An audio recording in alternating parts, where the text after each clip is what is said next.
Hey, welcome to the Just Never Know podcast. I'm your host, Ron Frazier, and today I'm joined by my special guest host and good friend, Brian T. Shirley. How's it going? How you doing, buddy? I'm good. It's I'm pretty far away from you now, though. I'm probably 30 feet? Yeah.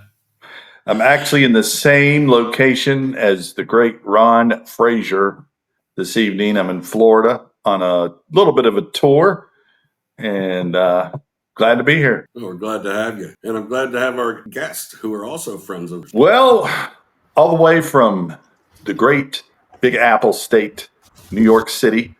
A friend of mine who I started doing stand-up with, oh my God, probably 25 years ago, maybe around that area. You didn't have to tell him. Correct me if I'm wrong, but he's an incredible comedian. He's also an actor, also a singer, a writer, and you name it, entertainment-wise, this guy does it. Sean Cornelius, also known as Sean C. How are you doing, Sean? I'm doing okay. Can you guys hear me well? Thanks for being with us. Thank you for having me, man. I appreciate it. Thank you so much. My good buddy that I tour with a lot as well, who started back in the day with me, and we've done several films together, and Ron's been on the set with him too. My good friend, Mr. Lance Morrison. And Sean and I have history also back in the day. I like to refer to it as the late 1900s. Which makes us all pretty old. Anyway, that's all I got. So you guys have been in it for a while. Yeah, we've been in it for a long time. 30 years I have stand-up comedy under my belt. You got to come up with some crazy stories during them paths. There have been some situations that have happened, man. So it's been a ride. It's been a nice ride, though. It's always been good fun. I think we've all worked together. Well, I worked a lot with Brian. Sean and I have done a number of shows together. I used to do a character. His name was Flem Dorkman. It's not much different from what I am now, but it was pretty wild. And this is kind of a funny story because Sean got held up and he was late and everything.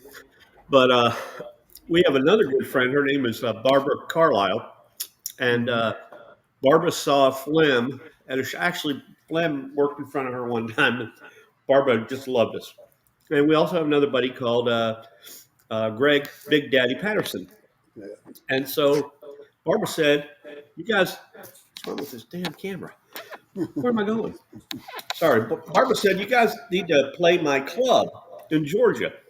And this was back, I don't know, Iraq War and crap was still going on.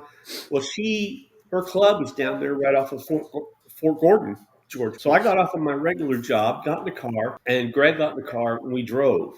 We jumped out of the car. I think the show was supposed to start at 8 o'clock. Pull in this parking lot. We're kind of in an industrial area, right? Barbed wire fence and stuff. And I'm like, wow, really dark, right? So I'm like, a little worried, So I get out of the car. No lights going into the club. So we walk across the parking lot. I said, Greg, there's nobody here but us. And the show's supposed to start like in 15 minutes. He goes, yeah, but they're on black people time. And I'm like, what? So he explained black people time to me. So we were supposed to start at 8. I think we started about 8:45. And so yeah, that's my story. But it was a great show. Flem show. I was the only pale fella in the whole room. It was really pretty interesting. And I was a little afraid, that because and Sean, this black crowd, you gotta be on your game. Black crowd, yes, sir. They will kill you. Yes, sir. And so, bless his heart, Greg went out there, and he's doing his thing, man, and kind of going through it. And when you're up next, you're in the back trying to gauge the laughs. It was not going well at all, and I'm thinking, man, if the black guy ain't doing too good. One thing I wanted to ask, because we all came up through the same system, me, Sean, and Lance. What about classes versus open mic? I think me and Lance have had this discussion.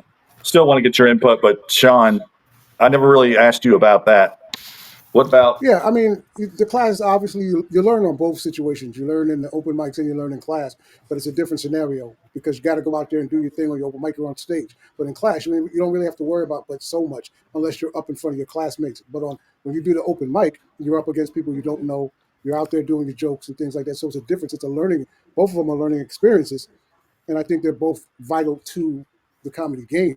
Um, I think that if you're a comic starting up, you should do classes and you should do open mics. You shouldn't let one slide off. And these new breeds of comics, they don't really want to do certain styles of learning, but you can learn a lot from both types of situations. I think I dig the open mics more because you're out there in front of people and you're out there on stage doing your jokes and you're out there doing your stories and things and handling business as opposed to learning in class.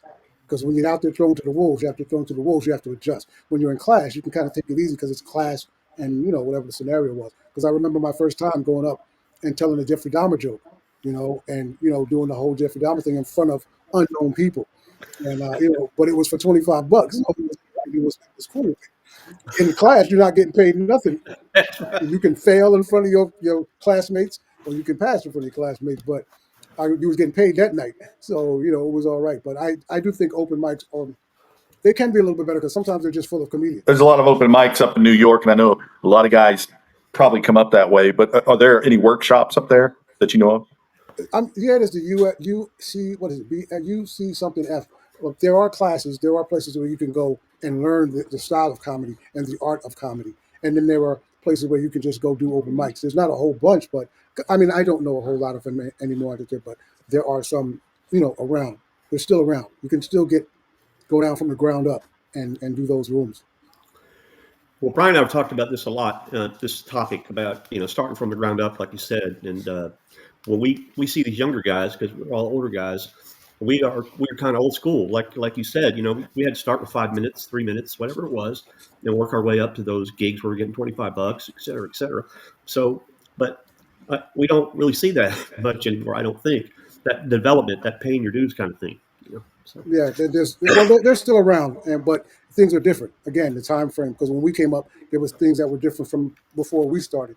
That's So true. it progresses on that level because you have a thought process of I don't have to do it this way, or I'm not going to do it this way. I'm gonna just stay at home, learn, stand in front of my mirror, and do my jokes, or I'm going to go to a class where there's real people. But then our thought process too is these are comedians. They're going to laugh or they're not going to, you really can't get a good judge off of That's doing true. your material in front of comics. So you try to do it out there in front of people who are not comedians. So, I think that you get some good skills out of classes. MC, you learn how to MC the workshops. You learn how to write, as far as picking apart a comedy bit, editing, cutting the fat out. Those are the things you won't learn at an open mic most of the time. I think at an open mic, you're going to get good stage time, and you're kind of thrown to the wolves, and you learn a lot on your own. But I think structure wise, you learn more in a workshop. You know what I thought about the other day, Sean? After hours. It didn't hit me till the other day. I thought, I know Sean's done a lot of stuff on film, and I have too. yes, Oh, we did a film together, yes, we did and that After was a Hours. long time And ago. I believe that's still on. You can catch it on YouTube After Hours. Well, these guys, I always get excited when I get to work with these guys. I've worked with these guys a lot, and because we talked about it a minute ago, these guys understand the animal. And Brian and I have talked for hours and hours and hours about people not understanding the animal, and Sean understands this too. You go to a venue where they say, "Well, we just want to have comedy. We want to try comedy out," and you got to know what you're doing when you're putting a comedy show together. And I that's the other thing about Sean about the theater background. I too had a theater background, and so going into this is a whole different way of doing things. And we had a group called Theater 99 here for quite a while. They're still here, improv group. And to me, they took the approach from the theater side to comedy, which is distinctly different than standing up there with a microphone, trying to get the audience to buy into what you're saying. So there's a lot of. It was always fun to work with you guys because the level of experience and understanding of the audience. I watched Sean one time at the Comedy Zone above Henry's. The lights went out. Mhm. You remember that show? It Yes, went sir. totally dark. I mean, dark. and they weren't coming back on. Sean didn't quit. Sean was up there telling jokes in the dark, and people weren't leaving. And look how dark I am. I think he said that. He said, "Y'all can't see me I now." wasn't there for that one. And I was sitting at the bar, and like Sean just kept going, bam, bam, bam, and that's what it's all about. There's a lot of good, memorable things that we've done. But yeah, you guys, I got mucho respect for you guys. Well, there's much respect for you too, man. There's much respect for you guys as well for me, regardless, because we've gone on and we've grown to do different things, but we're all in that cup of soup, together. And yes, I remember that show where the lights went out. But if you, taking our tutelage, our learning from Tony and doing things as well, Tony Kemp, but just doing things on that level.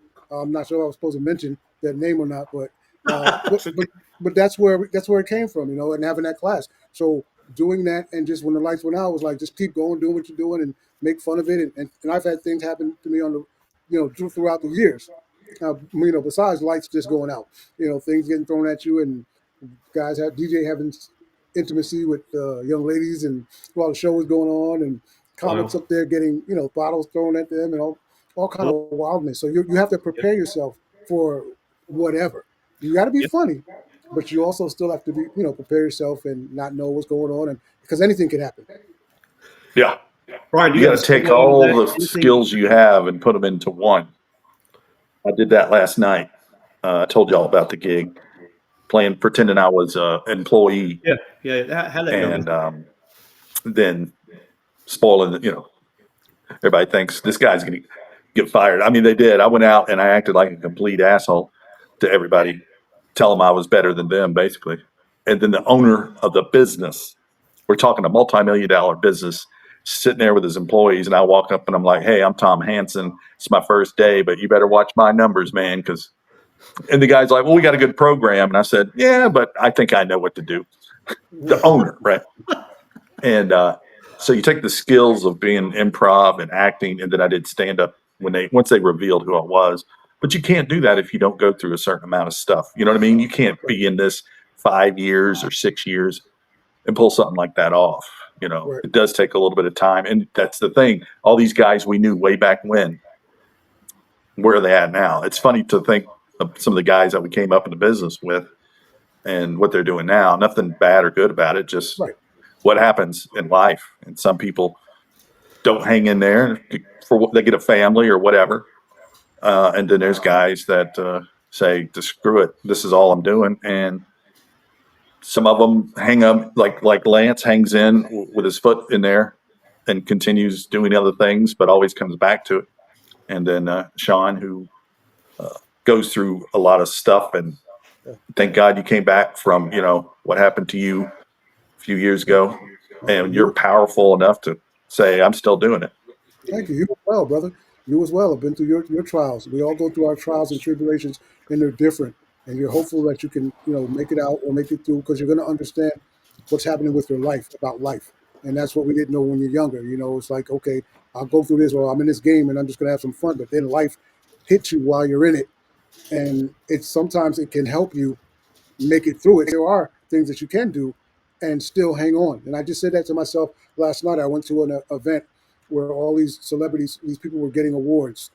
Don Lemon from CNN was there. Tracy Morgan was there. Roy Wood Jr. was there hosting it.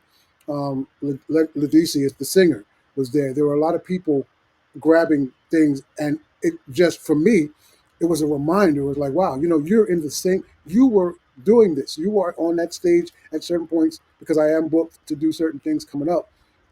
But you go through scenarios, and it's just a reminder. It's like, are you strong enough? And we've been through a lot of stuff from the time we walked into that class to now. You know what I mean? To real life happens. And that's a part of real life as well. So the real life, it mixes in with the comedy, and the comedy is fun, but comedy is real life as well. It helps you sometimes learn how to handle things a little better. When you've done it a while, you're like, well, I don't know why I'm handling this. Well, because you're a comedian and you're doing things. And I've fallen back to that sometimes. I've fallen back to my being a comedian to handle life situations. And I just, you just carry on. You understand? It's not like a scared nervousness. It's an excitement. I'm excited about the gig. Like, I got a gig I'm hosting next Saturday. and it's for a fundraiser. But I've never worked with the group before, so I'm nervous about wanting to do well and do well. I know I can do well because I've been doing it for a long time, but I don't know the gig. I don't know the setup, so I'm going to go in there cold and I'm going to go in there fresh. But once I get going, a minute, 2 minutes, I'm usually pretty good because I've done it so long. So yeah, I still get that buzz, and that's one thing that you hold on to. If you still get that, I heard that that's pretty good. I have I've been the upfront guy for a long time, and to what Brian was saying, I never really had the stones, if you will, to go out and kind of throw caution to the wind and do this, on the road or whatever. I've been the kind of the part-time guy, but I'm a student of the game, so I kind of keep my stuff fresh. And in my daily life, I just get on people's nerves because I'm always on, man. Jokey guy. I'm thinking jokes all the time, and so as far as nerves go, I've gotten to the point to Sean's point, after being up on that stage so many times and understanding that regardless of what happens up there, the audience is not going to do anything to me. They're not going to hurt me. They may not laugh or whatever or very much, but I'm not going to see them again. Plus, my job is to really get the feel of the crowd. There's a joke that I stole. Brian stole this joke. The girl was working with us in Charlotte. And she goes, "I'm kind of the thermometer of the show. I'm kind of here to take your temperature." Well, I bumped that up a little, and I said rectal thermometer. That was like my first joke coming out. And I said, then I go, "You didn't see that coming, did you?" And I said, "Now, if you see a rectal thermometer coming, you've done it wrong. You've done it wrong." Anyway, but hey, I got to interject there. You know what the difference is between regular and the other? Taste. No. Taste. Taste. Thank you very much. Yeah, you just opened up a can of worms. But as far as fear goes, I don't really worry about it. My job is to set them up so these guys can knock them down, and I tend to think I'm pretty good at it. Now, the nice thing about me too is I've gotten so much material over the years that these guys can kind of let me go out there, kind of as long as I want. It's like, well, not within reason. You know what I mean? And they're not worried about, because honestly, this guys, there's some guys you put up front, and then suddenly things kind of peter out, and they're like, "Okay, you're on. What? I'm up now." So then you got to regroup. I know you guys have never experienced that before. Guy just runs out of jokes in front of you. So I like that guys call me. They can rely on me. They know they don't really have much to worry about if I go up front on that with them. So that's kind of my thing. Well, see how they just threw us. This is another thing about comedy. Yeah, they just threw us out here and didn't tell us nothing. So that's what happens sometimes. You got to go. You just have to go. Improvise. One of Sean's funniest jokes, by the way, that I remember. And here's the other thing. Here's the other thing about being in my position. I get to hear all these dudes' material, and so if you work with them long enough, there's some stuff you pick up. And if you work with them long enough, and then you see some other younger comics, you go, "That's Sean's joke. That's Brian's joke." Done that before. And you know what you tell people when you see them do one of Sean's jokes? You say, FUCKYOU, baby. Yeah, you guys did well with that. That was good. That was a good way to bring that in. Sean Ron don't know it, but that's one of Sean's songs. It is. I can't do the long. He does. Ron at the end of that song, Sean does this long one. He's got a great voice, and I mean that one got it. You can't do anything after that, can you, Sean? That's got to be your closer if you do that joke. That is my closer. That's when I'm at a place that song. I did that in London, England, one time where the place was packed at the Hackney Empire, and it was sold out, and it was great to hear 600 plus people singing that song, and I was like, okay, that's cool. So that's when that became the actual closer at shows that I could do it at. So that FUCK. But I've heard that song. CeeLo did that song, and Jamie Foxx did something on that level of those kinds of things too. So I'm like, okay, I didn't have the specials, I didn't have the record deal. I'll just go with it, but I'm still going to do what I do. But I got it on film, and I got the year on it, so I didn't steal it from nobody. And, they took it from me on some kind of level. So I feel all right. Well, they had to. They had to, because Forget You was like in the 2000s, wasn't it? Right. And so he did that version. CeeLo Green did that version, the clean version. But the other version was That's the clean one, but I Yeah. mean, that came out at the same time as basically the dirty one. Basically, yeah. So Yep. listen, when someone does that and they get out there before you, if they can get out there before you, they take it. But you're stamped with, that's whatever joke or song, and it's like, so that's when people talk about stealing jokes. I'm just like, unless somebody does a joke specifically, because we all talk about fried chicken, we all talk about the black frying pan. This is black comedy. There's comedy that white cats talk about, things that they know that they grew up with. So it's hard to just say Right. that that's my joke. No, that's your premise, but the joke is because the frying pan has been out, or the fire truck, or whatever situation. So I've always been a little bit backish when people say that. You can tell when someone steals a joke, yeah, but if it's a universal thing that we all do, it's kind of hard to say you stole that joke from me, because you took that premise from something that we all deal with or dealt with, and you just did a twist on it. That's all. The jokes could be different, but the premise is still the frying pan or the fire truck or whatever. You know what I mean? So that's another thing you have to look out for: joke stealers and who gets on TV first. Whoever tells your joke first, it's their joke. Because now you can't come up behind them and do it, because you're like, oh, I just saw Lance do that about a year ago on so and so. So you get stuck. So you got to try to get out there and get on that. Well, now it's podcasts. Podcasts Yeah. and all The comedy, kinds of stuff. the comedy has taken you guys around the world. I know Brian has went around the world. Sean, you just mentioned London. Geez, mention some other places you guys comedy has taken you. Puerto Well, I Rico. 500 did feet below Canada the surface. 2 times, 6 weeks each time, I think.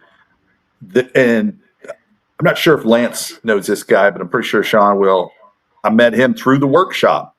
Daryl Rhodes would come to Comedy Zone, and he took me under his wings. And that's how I got to tour Canada as his opener. It was a 2-man show, or Right. every once in a while we'd get lucky and get an MC. But you remember those days, Sean, when I went out there and came back, and there were a lot of guys at the workshop going, "Holy shit, what happened to you, man?" Because I went from this level up. Yeah. When you work a lot, that's just it's gonna happen unless you just don't have the aptitude to go any further. Right. But it was like comedy boot camp. It really was, because as much as I tried, I could not fit in with the Canadians. I just could not drink enough. I've done I've done comedy 500 feet below the surface of the ocean in a submarine.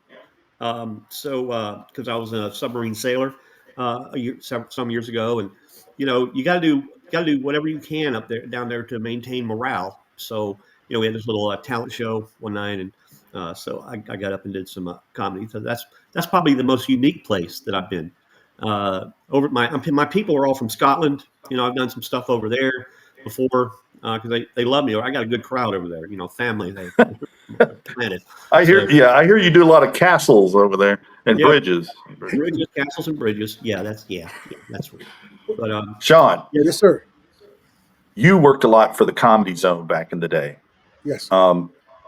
Did you ever do Atlantis? I did it twice. Atlantis? Yeah, Atlantis Resort, Bahamas. Oh no, I didn't do that. I didn't do that through the Comedy Zone. I've done the Bahamas before, but I've been on cruise ships. I've done some cruise ship work. And Right. I've done stuff over there on the cruise ships. I was just going to talk about the Bahamas. I was over in Jamaica. I was over in Mexico. I mentioned Puerto Rico on the cruise ship tours. But across the United States, I've done things. I want to get to Hawaii and Japan. Those are two places I want to get to. But doing different states around the United States and things of that level. Because I've done over 200 colleges.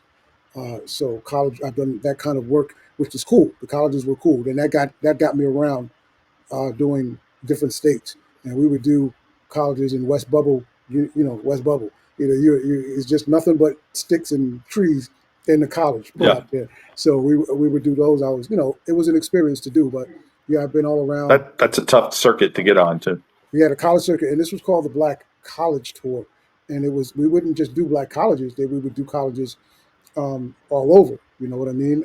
So in little places that you wouldn't think they would have colleges. So it was nice to be able to go to Massachusetts and places like that, in Texas, and places in Chicago, and places in Iowa, Mississippi, and do colleges that you didn't even think were where they were, and there were people there. So it was nice to be able to broaden, because you got a chance to broaden your comedy game. when you travel to do those kinds of places and meet those kinds of people and go, oh, they're people just like me. So, but it's really cool because they treat you very special. They treat you like you're a celebrity. They treat you like a superstar. They make you feel, and that kind of helps you get in your game more because of the way that you're treated by folks when you go around and do things, and they respect you more. By that time, I had Comic View under my belt and blah blah. Blah. But they'll when you're like you're the king of another state coming to do, and you just eat it up. You're like, oh, really, this is for me. They've got shirts of the college for you. They've got food. Your hotel is taken care of. Oh, is there anything we can do for you, Mr. Cornelius? Mister, I'm not that. Oh, I'm not that old. But it's fantastic to feel that kind of situation, man. You see, I'm wearing the HBCU now, but it's really cool to have those kinds of experiences. So the college tours are really nice. I like working with people that I've met over the years, and I've gotten to work with Lance a lot. We haven't worked together in a while, myself and Sean, but Yeah. I'll tell you something about Lance. He's a rock. This is a guy that will go up, and no matter what's going on, he keeps going. And a headliner always wants somebody like that in front of them, because there's nothing worse than going to the bathroom and hearing your name called to come on stage right when you unzip your pants because the guy in front of you chickened out and ran off stage, Right. And me and Lance were doing this thing in Branchville, South Carolina, Sean. I don't know if I ever told you about this, called Railroad Days. And you're outside in this little town. It literally looks like a town from the 1860s. And the crowd is across the street in front of the general store and the jail and all that. And you're on the other side of the dirt street. So Lance goes up to open. About 10 minutes into his act, there were some porta potties about 100 feet from him off stage. The truck came to empty the porta potties while he was up there. So all you hear is beep, beep, beep, as it's backing up. Beep, beep. And he just keeps going. He just, steady going. And I tell that story on stage and I say, Lance is a rock, man. And that one thing I know is if that show went in the shitter, at least we know it's empty. But that was beautiful how you threw that in there. That was fantastic. It was True really story. funny. Brian said after he goes, man, how'd you do that? I'm like, what you talking about? He said, how did you stay up there focused when they were moving the shitters around? I'm like, what? I didn't even know. I didn't realize. Well, because there was a lot going on too. There was some kids right out front because they didn't know what they were doing. They were playing, running around in circles. Mosquitoes were about this big, So I had a lot of stuff to focus on, So he was like, "What? What did you do?" So that was a very memorable. And at the end of that show, this place was outside, but they had no lights. Right, this little town had no lights because we were thinking, well, it's getting dark. They'll turn on some lights. No, it just got dark. So Brian kind of wrapped it up. Because he said, well, it's getting dark. I'll tell you my last joke. So we get off the stage and we go walk towards, because everybody's at this town, walk over to the town. And we're like chatting with the people, right? And out of the darkness comes this voice, do some more jokes. And I'm like, that's funny. I said, who's that? And it was a guy paying us. That's what you didn't tell him. Paying us. Yeah, I was going to say, it's a guy paying us. We better get started. So yeah, we did like 10 more minutes, and it was getting darker and darker. I'm like, this is really awkward. Now we were closer to the people. But yeah, that's the kind of stuff, that's the kind of fun we've had. Hey, you guys remember the Fat Doctor? Yes. Yes. God rest his soul. I was working at the Comedy Zone in where we started, and I got to MC with him one night. And so I go up, and Sean, I probably had maybe 7 minutes. Remember those days? Yes.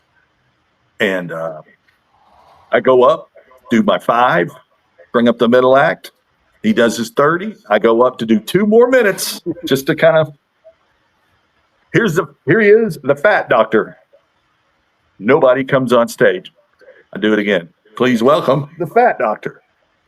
Nothing. And Tony is going. Stretch, right? Yeah.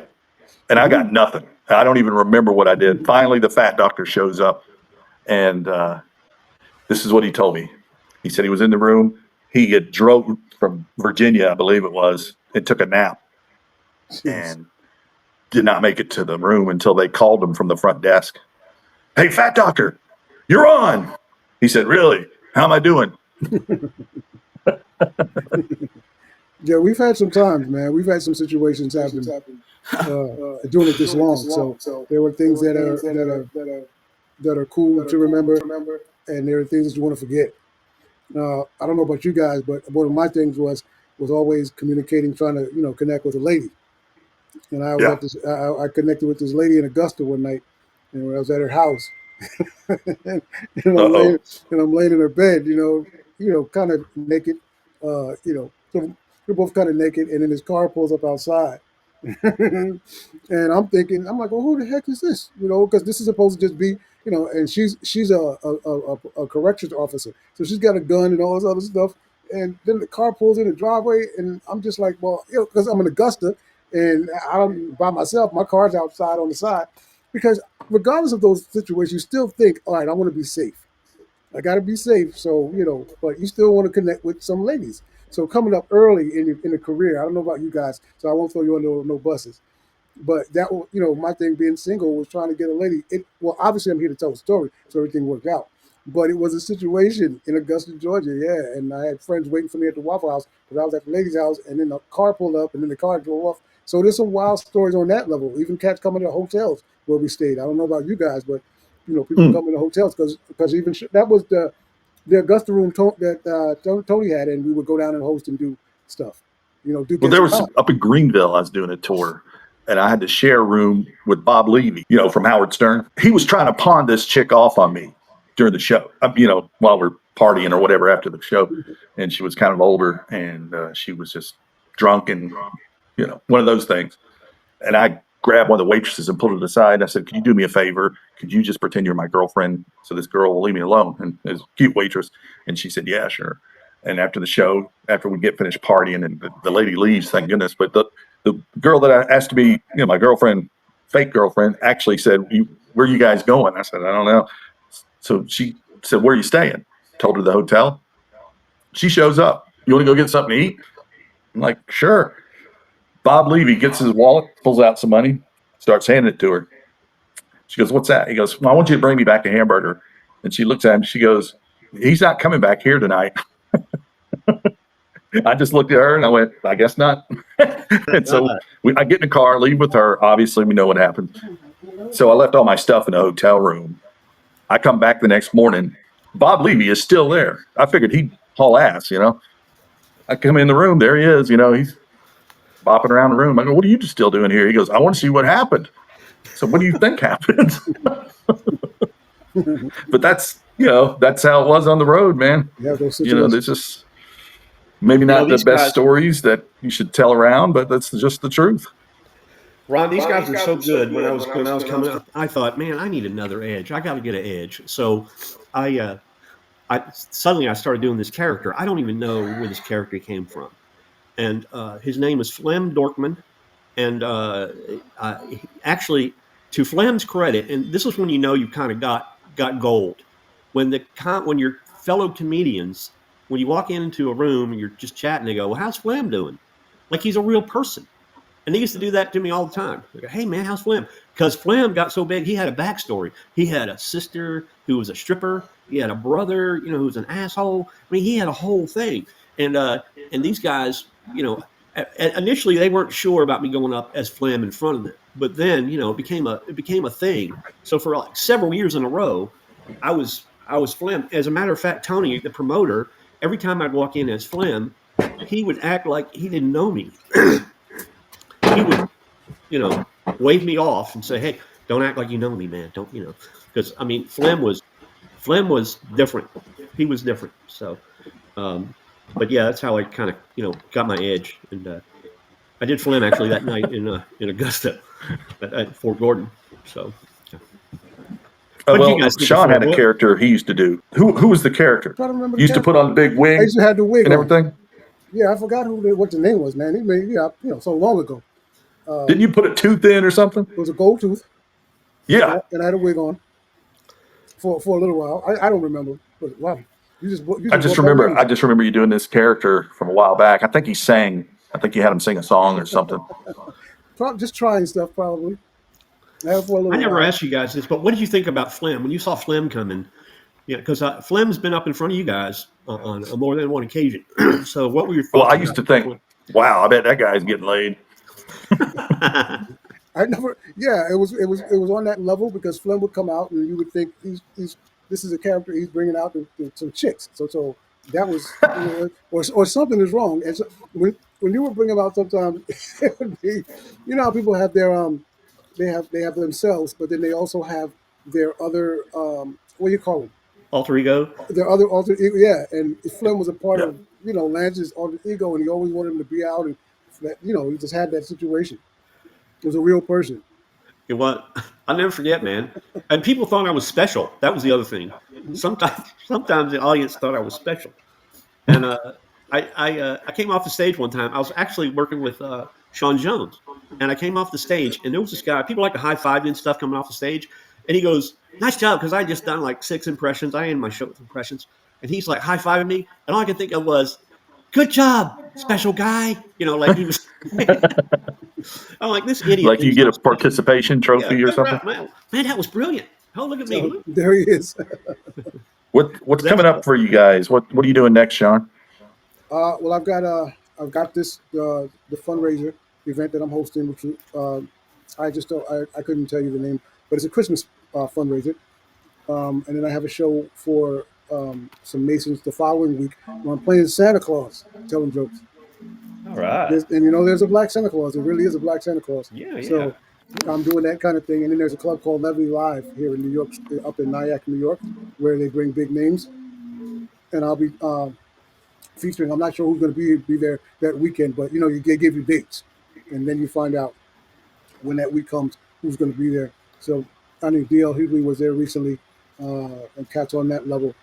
Guy Torrey was there recently, so they kind of fill you up. They put you on those kinds of shows. So I have those kinds of things coming up, and it's a Christmas holiday, so it's just things on that level, doing holiday show. Yeah, I'm doing the Country Club Comedians. I know that's starting in February. I got a gig with those guys. Well, I'll be in So South Carolina in February doing something. I believe it's 2 shows, but I haven't. That's why I didn't talk about it because it hasn't.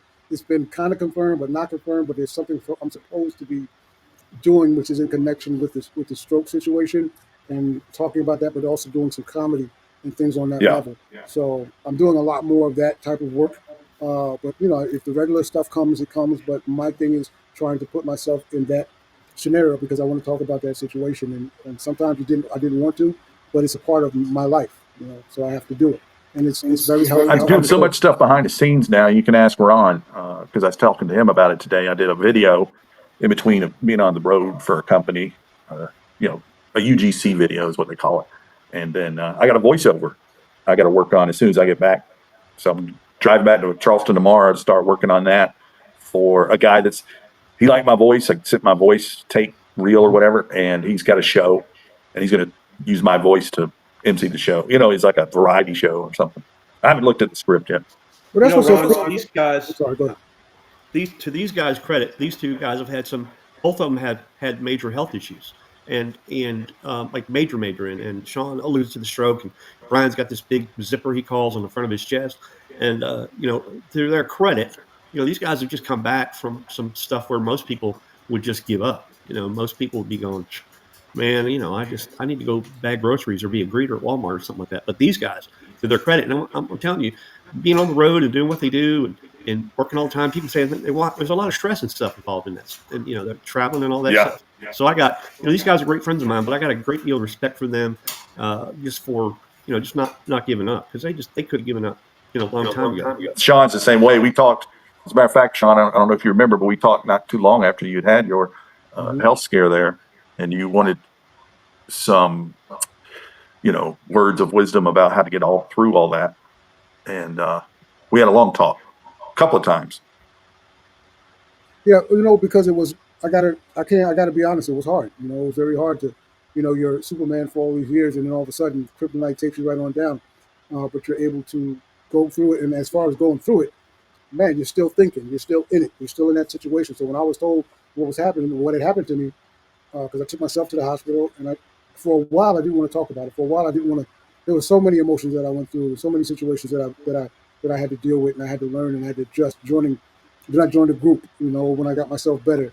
But I was one of the blessed ones, and I don't say lucky, I say blessed because there was more that God said, hey man, you got stuff to do. I need to slow you down for a second, but there's more you have to do. But okay, you could just tell me. You ain't got to slow me down that way. You can just talk to, just put it in some kind of vision. But okay, I have to go through it. All right, so now I'm gonna go back and think about what spirituality, what it really means, and how serious it really is. And I'm gonna still do my thing and not force it on anybody. But I'm gonna tell my story. So it was just being able to get through. I had a lot of people, supporters, that communicated with me. And I still periodically go through some mental and emotional things. Physically, I can pretty much do my thing, but getting back on stage was rough after a little while, because I was on stage my first time back on stage. I was good for 7 or 8 minutes, and then those last two, I lost it. Like I have no idea what I'm up here doing. What nothing is registered, but I got on stage, and then 2 nights later, I got on stage again and did very well, and then it went. So there's so much to overcome if you can overcome, and there are a lot of people, like Lance said, some people don't, but I just couldn't. Everything I've done, I couldn't let that go. There was a part of me that said, "Hey, man, there's things that you still have to do. There's things that you still have to do in the comedy game. This is just another part of your life to where you can now, just like Keith. You guys see Keith Robinson's special, his stroke special. If you get a chance on Netflix, punch in Keith Robinson. He had 2 strokes, Mm. and he did his special. He was on the Kevin Hart thing first, and then he did his own special, and that was motivation. So you're Yeah. helping to motivate other people who are seeing you do after you've done what you've gone through. So thank you, Lance, very much for what you said. I appreciate it. I appreciate even being here. Ron, thank you so much, and Brian, thank you for your communication, the brotherhood, you talk. All of these things are very important to everybody in a normal sense. But when you go through something and people are going through things and they won't say, you have no idea. It's very important. So now it's important to do the things that we do and not just let it go. That's how Matter much of a trooper, though, Sean is. If you heard what he said there, I mean, this is where his comic mind goes when he goes. He said, "I had to slow down, right?" And then he goes, couldn't you just give me a vision or something? Or did you have to do that? I'm sorry, that's funny. That's kind of where your mind goes. It's And then true. Brian and I are very close. But Brian said something to me that was just so funny, that the whole story about when he had his heart attack. He goes, his dad was going to the wine store, and on the way to the wine store, he takes Brian to the Doc in the Box. Well, Brian, I guess, starts having a full blown heart attack, and apparently in the Doc in the Box, you cannot have a heart attack. Yeah. And the dude told him, "Hey, you can't be having a heart attack here. What are you doing?" So they had to rush him to the emergency room. So, that's the kind of funny stuff that you kind of pull out of this. And we're all men of a certain age, so you can kind of joke about it a little more because none of us, I don't think, are without health issues and have understanding them. But that kind of stuff, you kind of have to see a little bit of the brighter side, to kind of keep going. To Sean's point, you gotta kind of keep your chin up and keep going. So anyway. I tell you what's inspirational. Through my radio show I used to do, I met a guy that had a heart transplant. If you can imagine that. BTS radio show. And got to know him over the years through the internet and got lucky enough to meet him in person. If you ever saw any of these Heart Association commercials, national ones, he was one of the ones you could watch because some of them are tough to watch, if you know what I mean. But he was a spokesman. And we had lunch one day at Creekside Pizza going south on 17. And I came up with a joke because of that. And the joke is, here's a guy that had a heart transplant. Now, I just had open heart surgery. Think about that. What's that art conversation going to be? Because I'm like, man, I had a heart attack. He's like, really? I had a heart transplant. You're a pussy. Right. That's the guy that can tell a quadruple bypass guy, you're a pussy. You see, those are the stories And that's not the way I do the joke on stage, but I'm more explaining it here because we're talking about these things. But that's how you get through this stuff, I remember. and you learn from it, and you just come into these situations that if I, or he wouldn't have my stroke story. I wouldn't have these bits I've done about that if it hadn't happened. And if we didn't say, we're going to keep going, man, screw it. We're going to use our humor to push forward. You know what took me back? You know what? I'm sorry for cutting you, man. But the first time when I was down in South Carolina, the first time I was performing, and that lady came up to me after the show and said, her family came up and said, we brought our sister out. It was the first time she's been out in like a month because we lost our mom. And she hadn't been out and she's been depressed and blah, blah, blah. But your show made her feel so blah, blah. And I gave her my hat because I was wearing a baseball cap on stage. And it took me Yeah. back to that situation. It took me That's back. a And surprise. I've had so many scenarios like that, that when my situation happened, I had to think about it. Okay, now you're one of those people, and there were so many people that inspired me to continue to move. But I remember that specifically. That first time when that person came up to me after the show, and that lady, they brought their sister up and said, "You are the reason that we brought her out." She laughed, she cried, and blah, blah, blah. And I didn't even notice. I didn't know none of it at all until the very end when I was signing autographs or trying to sell CDs and blah, blah, blah. But that was the situation. So I've had several of those in my 30 years. I'm sure, Brian and Lance, I'm sure you guys have had those stories too. But you got to Yep. keep moving. And those are the things that you grab and go, you know what? I can't let this thing take me down because that person or that person or this person or that person. And I've got so many stories. I won't drag them. I won't even talk about. But there's so many, and that was something that I had to swallow myself and go. Something happened to you, but you got to keep rolling. You Yeah. talk about all these things that happen, but you're still here to talk about it and think about it and go about it. So go do what you have to do. And that's why I had to get back on stage. I had to get back to playing my bass. I had to get back to playing my keyboard. I had to get back to singing. I had to do all the things that I did before and just stop for a minute, take that time period, figure out why I went through what I went through, but keep moving and help somebody else. Now you can help somebody else because there's so many other people that have had a stroke. There's so many other people that have had strokes that are worse than yours. There's so many people that are still dealing with things 4, 5, 6, 7, 10 years after. So do what you can do, but it's hard because you have to motivate yourself. But you got something that you can help somebody else with, and it's been that way. So, man, February 20th, 2021 was my date, and ever since Mhm. that date, it's been you don't forget. But I'm in a couple of groups now, and there's things that people I see every day. When I see people that are out, and one more thing real quickly that inspired me, those cats that might have had a leg, half a leg, or not even had any legs, and they're in wheelchairs and they're doing things and they're modeling and they're doing all these things, and you're sitting back saying, you can't do it. You were telling jokes. You can't talk, you can still talk. You can communicate. So there's so much out of life. It's a life thing. So that's what I got out of the whole scenario and situation. So I don't Well, know. when you realize, guys, that you guys both have the gift of making people laugh, and uh, a lot of times I think we take that for granted or whatever, and we don't understand even when we're at our best what kind of impact we're having on people out there in the audience, uh, and whether we're inspiring them or it always used to amaze me coming off stage or later on if people are kind of gushing over you. You know what I mean? Oh my gosh, you were so funny. Well, that's just kind of what we do. You know what I mean? So, but you're right. You got to get back on the horse, regardless of what it is, because our gift, we never know who is going to be affected in a positive way with our gift. And I for one, I'm just glad to see you guys are, up and about and, doing your thing. So, Definitely, definitely. Hey, before I let you guys go, where can everybody follow you? You Sean. can follow me on Facebook, Sean SHAWN Cornelius. You can follow me on TikTok at the same name. Everything is very simple, Sean Cornelius. My website is www.seancorneliusentertainment.com. And you can go there and everything there, Sean Cornelius, for my films, my music, my comedy, everything is there, and dates when I fill them in and put them on the calendar. But you can also go on YouTube, Sean Cornelius Entertainer, and find me. Just punch in Sean Cornelius, and I'll pop up on that level. And there's so many things from characters to music to comedy to the stuff in England.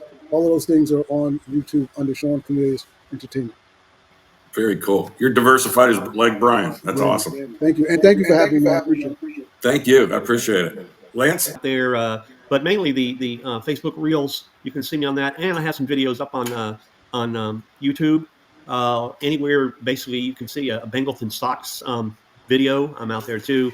That picture you showed, that was Mort Norton, the detective who was solving the case of the missing Bengals sock, and that was a big deal for me. But yeah, Brian has been fortunate. Brian has been nice enough to put me in a lot of his films, and of course, I met you, Ron, on the. You can see me briefly for a second or two on the Righteous Gemstones, um, and so I was a featured. Listen to this. Sean, because you probably hadn't heard about it. I was a featured background actor. Featured, pal. We'll tell you something. I didn't know. I did not know. So here I am. I'm on, you know how you're on the set and you're just hanging out for hours and hours and hours? Well, I had to go, I was drinking a lot of free Cokes, so I had to go pee.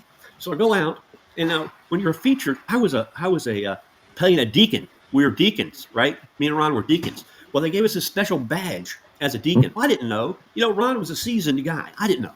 So I'm headed to the restroom, and I walk, and I'm about to run into this guy, right? And he looks at my badge, and he goes, "Oh, you're a deacon," and he like made room for me. I'm like, "Oh, well, that's not. I'm just going to the bathroom." But later, like, wow. So later on, you know, I had to get the lay of the land because apparently I was higher on the food chain than some of the others were, because apparently, you know, as a featured background actor, as a feature, the odds of you being in a scene were higher, right, Ron? As a featured guy. So and they're all pointing at you, you know, later on. They're going, yeah, those guys are the deacons, featured. And so that whole hierarchy thing just cracked me up. But we had a great time on the set there. I talked to John Goodman one time because we were on the set with those guys. We did a scene one time. We were standing out there for 2 or 3 hours, man, because these guys that made Righteous Gemstones are very meticulous about angles and all this stuff. And so I'm standing about 6 feet from John Goodman because I was like his bodyguard kind of thing. He will not talk to you on the set, by the way, just saying. Because they had a fake side stand there where they had Danishes and stuff. And I said, he goes, he's looking at him. I said, you can't eat any of those because I've already checked. And nothing. So, but anyway, because I'm the furniture. I was a featured furniture piece, basically, you know. So anyway, that's where I met Ron. And of course, you know, I'm a film and stage person. But anyway, that's all I got, Ron. I'm sorry.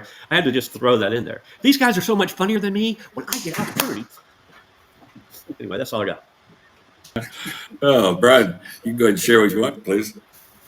Just follow me on all the social media things, folks. Twitter, Instagram, Facebook, YouTube. I'd really appreciate it if you could check out my IMDb page. That would be cool. Just Brian T. Shirley on IMDb.